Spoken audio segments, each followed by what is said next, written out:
it's Tucker Carlson. You often hear people say the news is full of lies, but most of the time that's not exactly right. Much of what you see on television or read the New York Times is in fact true in the literal sense. It could pass one of the media's own fact checks. Lawyers would be willing to sign off on it. In fact, they may have. But that doesn't make it true. It's not true. At the most basic level, the news you consume is a lie of the stealthiest and most insidious kind. Facts have been withheld on purpose, along with proportion and perspective. You are being manipulated. How does that work? Let's see.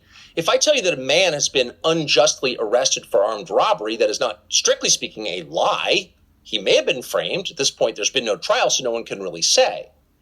But if I don't mention the fact that the same man has been arrested for the same crime 6 times before, am I really informing you?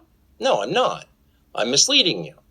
And that's what the news media are doing in every story that matters, every day of the week, every week of the year. What's it like to work in a system like that? After more than 30 years in the middle of it, we could tell you stories. The best you can hope for in the news business at this point is the freedom to tell the fullest truth that you can. But there are always limits. And you know that if you bump up against those limits often enough, you will be fired for it. That's not a guess, it's guaranteed. Every person who works in English language media understands that. The rule of what you can't say defines everything.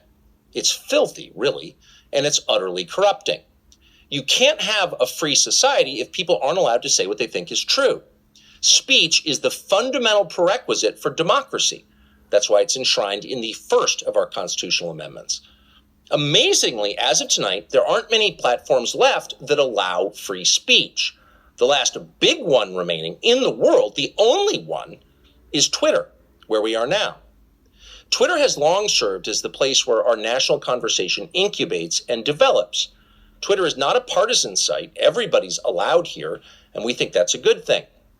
And yet, for the most part, the news that you see analyzed on Twitter comes from media organizations that are themselves thinly disguised propaganda outlets. You see it on cable news, you talk about it on Twitter. The result may feel like a debate, but actually the gatekeepers are still in charge.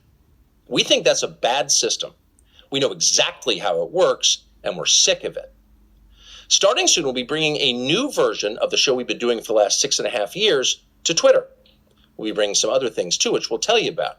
But for now, we're just grateful to be here. Free speech is the main right that you have. Without it, you have no others. See you soon.